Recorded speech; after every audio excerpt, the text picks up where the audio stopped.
تو آج اگر آپ اسکینڈینیویا میں دیکھیں گے تو ان کے پاس کوئی اتنے وسائل نہیں ہیں. میں آپ کو یقین سے کہتا ہوں کہ پاکستان میں زیادہ وسائل ہیں سارے اسکینڈینیوین ممالک سے، لیکن وہاں خوشحالی دیکھیں. ترستے ہیں ہمارے بیچارے پاکستان کے لوگ کہ کہیں ہمیں ویزا مل جائے اور ہم وہاں چلے جائیں. وسائل یہاں زیادہ ہیں، خوشحالی ادھر زیادہ ہے، کیونکہ وہ یاد رکھنا، یہ پھر سے میں بار بار اپنے لوگوں کو بتاتا ہوں، رحمت للعالمین ان کو خطاب ملا تھا، رحمت المسلمین نہیں ملا تھا. یعنی کہ وہ سارے انسانوں کے لیے رحمت بن کے آئے تھے. تو جو ان کے قدموں پہ چلے گا، چاہے وہ مسلمان ہو یا نہ ہو، اس نے اوپر چلے جانا ہے. تو اس لیے آج وہاں خوشحالی ہے. اور مجھے افسوس سے کہنا پڑتا ہے کہ دنیا کی تاریخ کا واحد ملک جو اسلام کے نام پہ بنا تھا، جس کا نعرہ تھا کہ پاکستان کا مطلب کیا، لا الہ الا اللہ، وہ نعرہ تو لگاتے رہے ہیں ہم. سب سے زیادہ دنیا میں تو جب بھی مکہ یا مدینہ گیا ہوں، سب سے زیادہ پاکستانی ملتے ہیں آپ کو. یا ہم سب سے زیادہ روزے بھی رکھتے ہیں، سب سے زیادہ یہ نمازیں بھی پڑھی جاتی ہیں. ہماری تبلیغی جماعت دیکھیں کہ اللہ کی راہ میں لوگوں کو لانے کے لیے کتنی بڑی تبلیغی جماعت ہے، بڑے بڑے اجتماع ہوتے ہیں، لیکن ہم اس راستے پر کبھی نہیں چلے جس کے اوپر ہمیں حکم ہے. تو یہ جو آج ہم پنجاب کی گورنمنٹ جو آج ہم بھی قدم اٹھا رہے ہیں، ہم یہ اس راستے پر لگے ہیں. اب تک تو وہ راستہ ادھر تھا تو ہم ادھر جا رہے تھے، اب ہم اس راستے کے اوپر آ رہے ہیں جو اس قوم کی عظمت کا راستہ ہے، جو اس قوم کو اوپر لے کے جائے گا. میں یہاں پاکستان کے حکمرانوں کو دیکھتا تھا، کوئی کہتا تھا جی میں پاکستان کو ایشین ٹائیگر بنا دوں گا.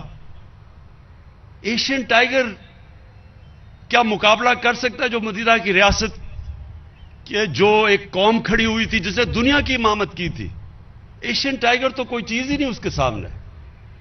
ہم اس راستے پہ جانا چاہتے ہیں جس کے لیے پاکستان بنا تھا.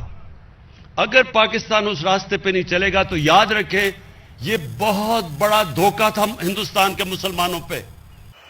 ان بیچارے لوگوں نے وہاں جو جن کو پتا تھا کہ وہ پاکستان میں نہیں آئیں گے، انہوں نے بھی پاکستان کے لیے ووٹ ڈالی تھی.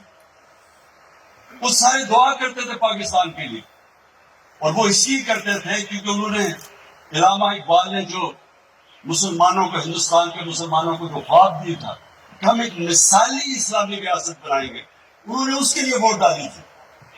اور ہم نے اس سے تقریروں میں تو بڑا نام لیا ہم نے اسلام کا اور اس ریاست کا، لیکن عملی طور پہ ہمارا کوئی تعلق ہی نہیں اس ریاست سے جو اس کو بننا چاہیے تھا. تو یہ جو 3 کروڑ خاندانوں کو تقریباً 400 ارب روپیہ اس کا وہ خرچ کر کے ہیلتھ انشورنس جو ملے گی، میں یہ اس لیے بار بار آپ کو خراج تحسین پیش کرتا ہوں، عثمان بزدار آپ کو اور ڈاکٹر یاسمین آپ کو اور آپ کے ساری ٹیم کو، کہ یہ انشاءاللہ یہ وقت بتائے گا کہ آپ نے یہ وہ کام کیا ہے کہ ہم یہ میٹرو ٹرین اور اورنج ٹرینوں کے اوپر جتنے مرضی اتنے پیسے خرچ کر دیتے ہیں، وہ وقت بتائے گا کہ وہ کتنا فائدہ پہنچائے گی. پیسہ تقریباً اتنا ہی ہے، اور یہ اس ملک کو کدھر لے کے جائے گا جو آج آپ نے قدم اٹھایا.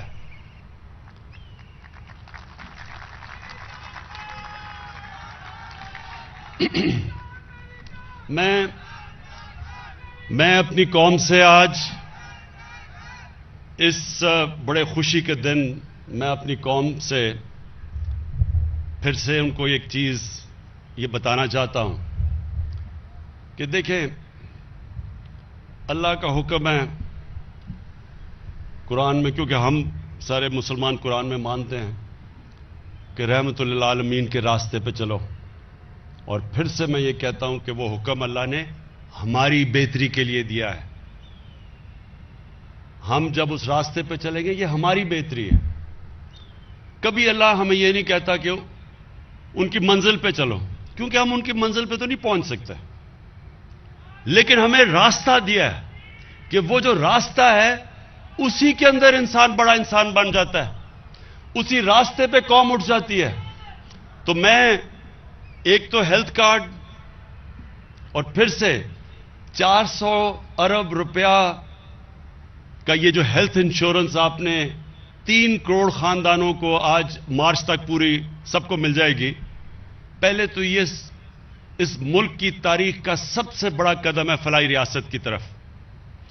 اور اس کے بعد جو ہمارا دوسرا ہے کہ ایک آدمی کی بنیادی ضروریات کیا ہے؟ سب سے بڑا برے وقت پہ گھر میں اگر کوئی بیمار ہو تو اس کے پاس یہ اس کو فکر نہ ہو کہ میرے گھر میں ماں باپ یا میرے بچوں کا علاج اس لیے نہیں ہو سکتا کہ ہمارے پاس پیسہ نہیں ہے. تو سب سے پہلے تو ہیلتھ، اور اس سے دوسری چیز کیا ہوگی کہ پاکستان میں ایک پورا ہیلتھ سٹرکچر بن جائے گا. ہیلتھ سٹرکچر کیوں بن جائے گا؟ کیونکہ ابھی تک حکومت کو پیسے خرچ کر کے ہاسپٹل بنانے پڑتے ہیں. ابھی عثمان نے آپ کو بتایا سی ایم نے کہ کتنے زیادہ انہوں نے پیسے خرچ کیے. کبھی پاکستان کی تاریخ میں کسی صوبے نے اتنے پیسے نہیں خرچ کیے ہاسپٹلز بنانے کے لیے. لیکن اب آپ کو ہاسپٹل، گورنمنٹ کو پیسہ نہیں لگانا پڑے گا ہاسپٹل بنانے کے لیے. اب لوگ خود آ کے پرائیویٹ سیکٹر ہاسپٹل بنائے گا. ہمارا کام ہے پرائیویٹ سیکٹر کی مدد کرنا، ان کی سستے داموں پہ ان کو زمین دینا، ان کی جتنی بھی اکوپمنٹ پاکستان میں نہیں بنتی ڈیوٹی فری باہر سے آنے دینا، ان کو انسینٹیوز دینا کہ وہ اپنے ہاسپٹل بنا سکیں. اور ان علاقوں میں اب جدھر کبھی ہمارے، مجھے افسوس سے کہنا پڑتا ہے کہ ہمارے وہ جو ڈاکٹرز جو گورنمنٹ ہاسپٹل میں کام کرتے ہیں وہ نہیں جاتے تھے دور دراز علاقوں میں، وہ خالی پڑے ہوتے تھے ہمارے ڈسٹرکٹ ہاسپٹلز. اب جو ڈسٹرکٹ ہاسپٹلز جدھر گورنمنٹ کے ڈاکٹرز نہیں جائیں گے لیکن وہاں اگر پرائیویٹ سیکٹر آ گیا تو ہم بند کر دیں گے. اگر ہم کیوں پیسہ اس پہ خرچ کریں کہ اگر وہاں ڈاکٹرز ہی نہیں جا رہے، ہم پرائیویٹ سیکٹر کو وہ دیں گے. کیونکہ ہمارا تو مقصد یہ ہے کہ ہر پاکستان کے دور دراز علاقے میں ایک عام آدمی کو علاج ملے، تو اس کو تو مفت علاج ملے گا ہیلتھ کارڈ سے. تو اس لیے سب سے بڑا فائدہ یہ ہوگا کہ ایک نیٹ ورک ہمارا پھیل جائے گا ہاسپٹلز کا سارے پاکستان میں، جو اب تک ہم نہیں کر سکے. اور پھر دوسری ضرورت لوگوں کی اپنے سر پہ چھت ہوتی ہے. یہ بھی آپ کو بتاؤں کہ یہ بھی بڑا خاموشی سے انقلاب آ رہا ہے. پہلی دفعہ پاکستان کی تاریخ میں ہم نے بینکوں سے کم آمدن والے لوگوں کے لیے قرضوں کا بندوبست کیا، اور ہمیں بڑا مشکل لگی. قانون ہمیں مدد کرنی پڑی بینکس کی. فور کلوجر لا ایک قانون تھا، اس کے جب تک وہ پاس نہیں ہوتا تھا بینکس قرضے نہیں دیتے تھے. تو وہ ہم نے، اور پھر رکاوٹیں جو تھی ان کو ہم نے دور کیا، انسینٹیوائز کیا. آج مجھے خوشی یہ ہے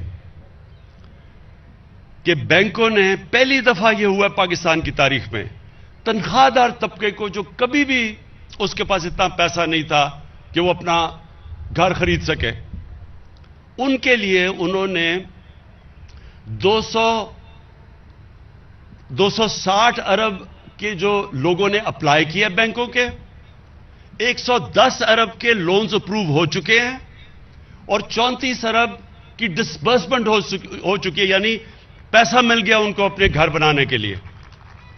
اور یہ ابھی شروع ہوا ہے، انشاءاللہ آپ دیکھتے رہیں گے کہ اب ایکسپینڈ ہوتا جائے گا. اس کے بعد ہم نے نچلے طبقے، کامیاب پاکستان میں 20 لاکھ نچلے طبقے کے جو خاندان ہیں، 20 لاکھ، ان کو ہم نے سود کے بغیر قرضے دیے ہیں اخوت کے ذریعے، کہ وہ اپنے سود کے بغیر 27 لاکھ تک قرضہ کہ وہ اپنا گھر بنا سکیں جو غریب طبقہ ہے. وہ بھی ہمارا ایک پروگرام شروع ہو چکا ہے. اور پھر ہم نے احساس کے نیچے جو احساس راشن ہے، اس میں ہم نے آدھی اپنی آبادی کو 54% پاکستان کے گھرانوں کو ہم راشن دے رہے ہیں کہ آٹا، گھی اور دالیں جو عام آدمی استعمال کرتا ہے، وہ جب بھی لینے جائیں 30% ان کو سبسڈی دی جائے گی ان 3 چیزوں کے اوپر، آٹا، دال اور گھی کے لیے۔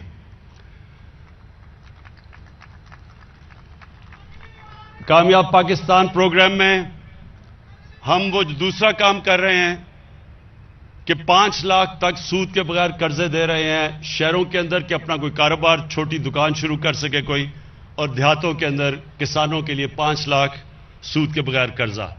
اس سارا کا مقصد کیا ہے کہ اس راستے پہ ہم لگیں، وہ جو ہمیں مدینہ کی ریاست میں دکھایا گیا تھا کہ اپنی اس ملک کی جب ڈیولپمنٹ ہو تو وہ باٹمز اپ ہو، یعنی نیچے سے اوپر آئے، بجائے اس کے کہ جو اب تک ہوتا رہا کہ امیر امیر ہوتا گیا اور نچلا طبقہ غریب ہوتا گیا۔ اور میں آج بڑا خوش ہوں کہ یہ جو پنجاب نے جس طرح دلیری سے یہ آج لانچ کیا ہے، اس میں ہمیں ضرور مشکلات آئیں گی کیونکہ پہلی دفعہ اتنا بڑا پروگرام ہو رہا ہے، لیکن ہم نے پورا تیاری کی ہوئی ہے، کمیٹی جو مسلسل دیکھتا رہے گا کس طرح کے پرابلمز آئیں، اور انشاءاللہ ہم سارے حل کرتے رہیں گے۔ اور پھر سے مارچ تک سارے پنجاب کے گھرانوں کو ہیلتھ کارڈ مل چکے گا، پختونخوا میں سارے گھرانوں کو ہیلتھ کارڈ مل چکا ہے، اب بلوچستان میں، آزاد کشمیر میں اور گلگت بلتستان میں جدھر ہمارے گورنمنٹس ہیں، سب کو ہم نے ہر خاندان کو ہیلتھ کارڈ پہنچا رہے ہیں۔ شکریہ۔